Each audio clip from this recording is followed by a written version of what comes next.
Friends, I just want to join you in thanking Lewis for his inspirational story. Lewis, your idealism, your dedication, and your courage are an example to us all.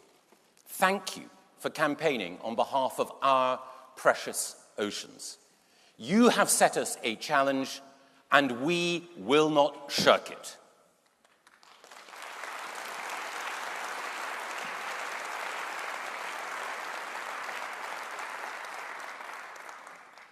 Our island nation has been defined by its relationship with the sea.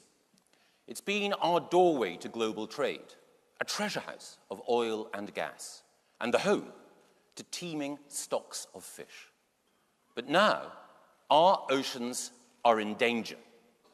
Danger from climate change, from chemical residues, from exploitation, and indeed, from plastic. The equivalent of a whole dumper truck of plastic is dropped in the sea every minute of every day. Unless we change course, by the year 2050, the seas will contain more plastic than fish. We cannot and we will not allow that to happen.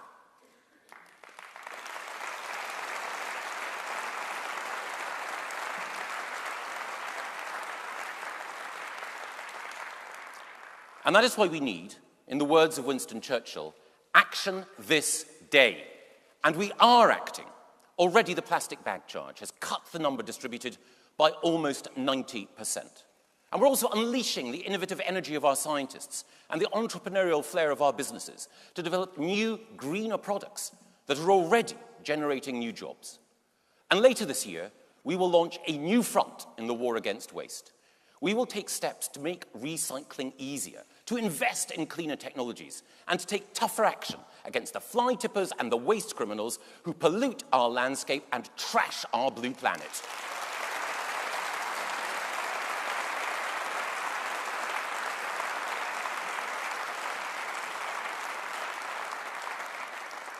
This is determined, focused, and effective action to conserve our environment from a conservative government. And we know all too well from our history that if you want a mess cleared up, you need a conservative government.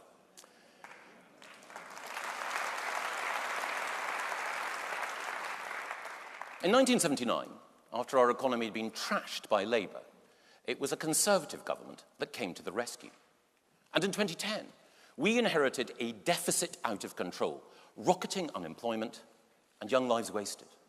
But now, thanks to the steps that we took together, we have a dramatically reduced deficit, 3 million new jobs created, and youth unemployment is at a record low. The Conservatives rescued our country again.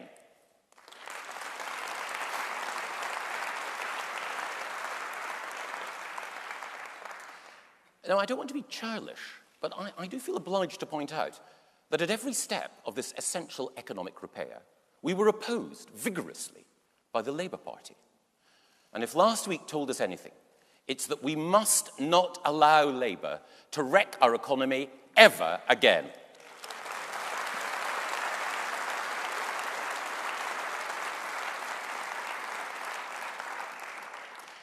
Harold Wilson used to say that the Labour Party was a moral crusade, or it was nothing. Now Jeremy Corbyn's Labour Party is a toxic cocktail of unrepentant Marxism-Leninism and unacceptable anti-Semitism.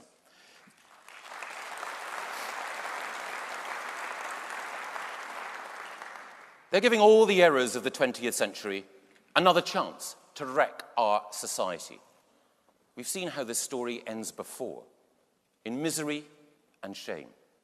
And when our Jewish friends and neighbours live in fear for their futures, let us stand with them, against prejudice, against intimidation, against bigotry, and against hate.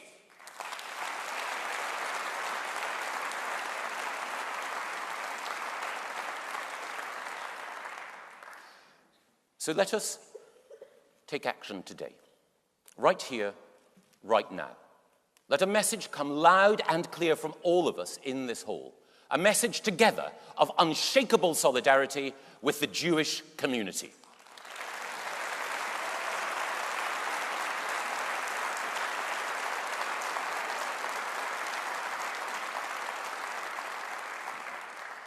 And this week, in this party, for the sake of all our children, let us commit to unite so that the Moscow-loving, Hamas-hugging, high-taxing, moderate-bashing, job-destroying, national anthem-avoiding, NATO-hating, class-war-provoking, one-man museum of economic folly that is Jeremy Corbyn is never let anywhere near Downing Street.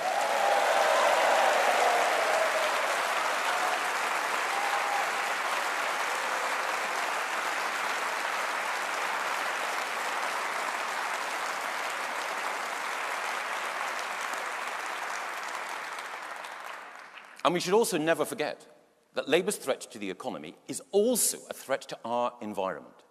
You can't invest in enhancing the environment unless you have a healthy economy, just as you can't have sustainable growth without protecting the environment. And with our world warming, our forest cover dwindling, our wildlife in danger, and our global population growing, we desperately need action this day, which is why the work of the great DEFRA team is so critical. And for all the fantastic work that they do, I want to thank my parliamentary colleagues, George Eustace, Therese Coffey, David Rutley, John Gardner, Charlotte Vere, Ian Stewart, Kevin Hollenrake, and Craig Tracy.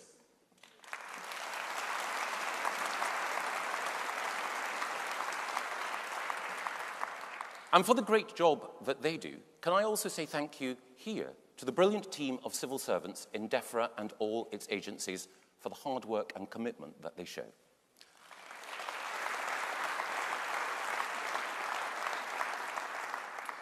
I also want to thank tens of thousands of other great people whom I get to work with. They're the people upon whom this country depends so much. They're the backbone of Britain. They are our farmers.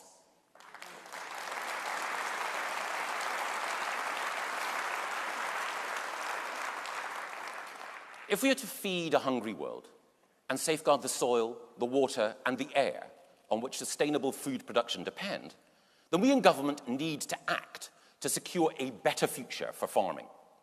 And leaving the European Union allows us to act faster and more flexibly to sweep away the barriers which have stood in the way of modernising farming. Our new agriculture bill will help farmers to be more productive, and it will ensure they get a fair price for their produce. It will mean that they can invest in new technology to help them provide a harvest for the world. And when we are outside the EU, we will also publish a new food strategy for Britain. We'll ensure that food production is truly sustainable, replenishing the soil, using energy wisely, and supporting innovation. And we will reform food labelling so that we uphold the highest animal welfare standards and, above all, give all our consumers the information they need to stay safe.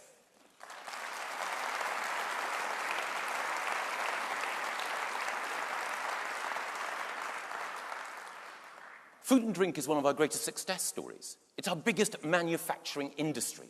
And you can see the success not least here in Birmingham and the Midlands. We are here in the home of Cadbury's and the Balti. The Midlands are home to Staffordshire cheese and Melton Mowbray pork pies. And Conservative ministers will act to ensure that we lead the world in safe, affordable, healthy food. And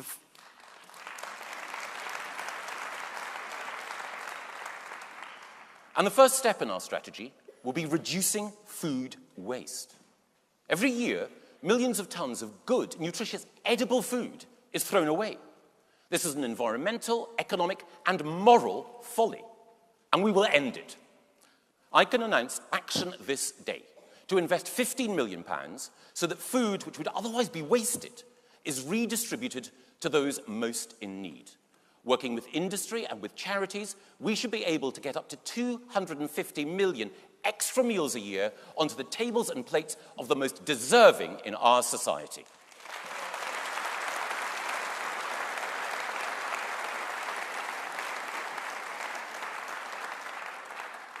This is determined green action from a Conservative government, action that helps the planet, helps the poorest, and remains true to our Conservative values. And no Conservative value runs deeper than the desire to make our world better for our children. To be Conservative is to love what we know, to cherish our home. And there's no more beautiful home on earth than ours.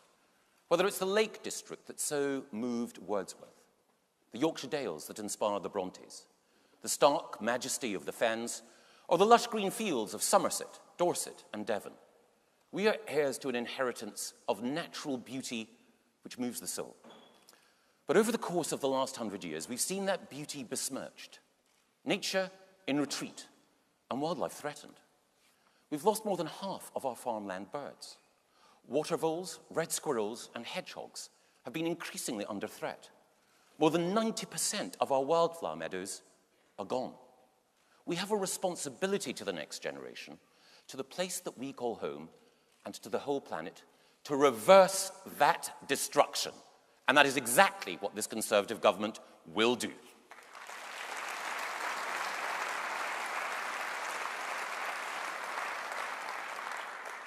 We will pay our farmers the money that they deserve, the money they need to look after our countryside and restore natural beauty. We'll make more space for nature, with stronger protection for ancient woodland, while planting 11 million new trees. And we will also ensure that when the new homes that we all need are built, that developers not only meet the highest standards of quality in design, but they also reverse environmental damage and invest in a greener and more beautiful Britain. And outside the European Union, we can also right another historic wrong. We can, at long last, reverse the tragic decline of our fishing industry.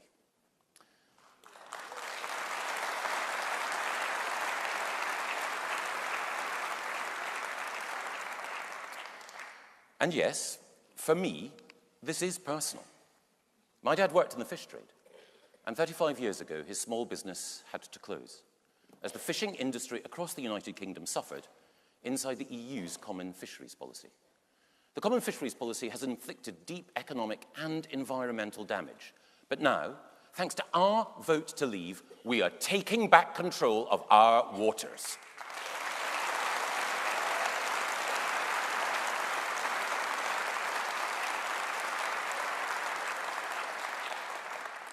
More fish for British boats means that there could be millions of pounds extra earned by our fishermen. And we will make sure that we fish sustainably by ensuring that we decide who fishes in our seas and on what terms. As an independent coastal state, we will once more be in control of one of our most precious, renewable national assets. Let us all keep our eyes on that prize, a new sea of opportunity.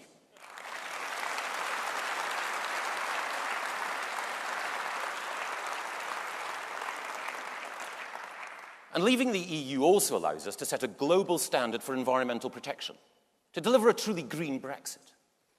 No one voted to leave in order to harm the environment, far from it.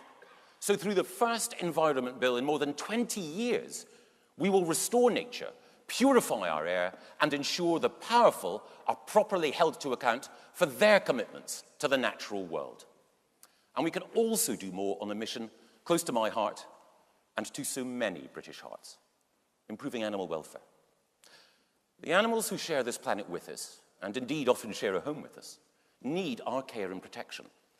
Exploitation, callousness, and cruelty are never acceptable. Animals are our fellow sentient beings. They show loyalty and devotion, and they know pleasure and pain. They're partners with us in evolution's great pattern of life. And that is why this government is acting today to protect and enhance animal welfare. Already, we've acted to ensure that CCTV cameras are installed in all abattoirs to ensure there is no hiding place for cruelty.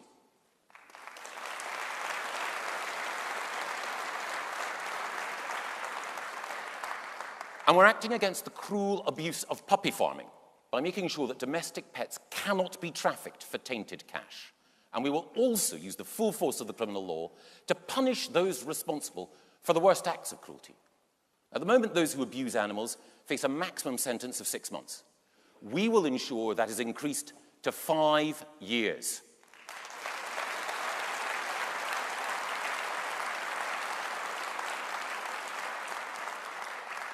We will show zero tolerance towards those who have zero compassion for animals. And internationally, we're protecting our most endangered species. We're deploying our money and elite troops to tackle the criminal gangs who are responsible for slaughtering the world's most iconic species, the African elephant. In the last 10 years, almost a quarter of the population of African elephants has been eradicated. Victims of the poachers who are feeding the illegal trade in ivory. That's why we're introducing some of the world's toughest measures to tackle this trade. We have a duty to take action this day to ensure this slaughter stops and we all save the African elephant from extinction.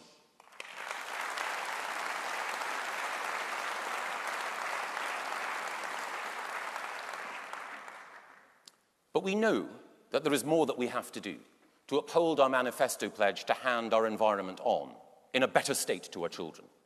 We need more action on pollution to secure clean air for our children to breathe. We need more action to safeguard marine wildlife by increasing the area of the world's oceans which is protected from less than 10% to 30%. We need more action to reduce the greenhouse gas emissions that are fueling global warming. We need more action to get water companies to tackle leakage and to invest in the environment. More action to bring dwindling fish stocks back to our rivers. More action to save other endangered species from pangolins to rhinos. More action to develop the technologies which will free us from reliance on harmful chemicals. More action to help our bees and pollinators. In short, more conservative action to preserve our world.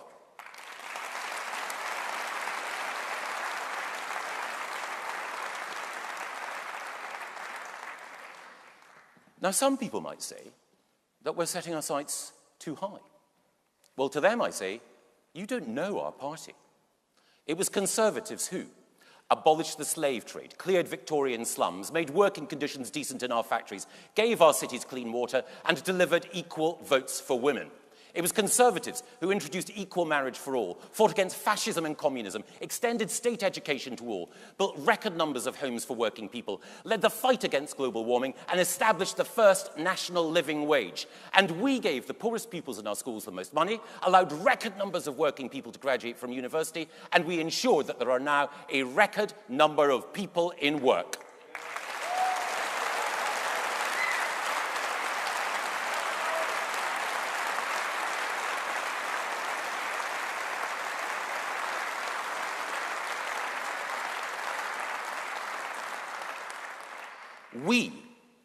We are the party of real progress and radical reform.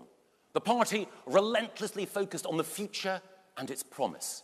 The party that cherishes what we have in this country and wants us to be an example to the whole world.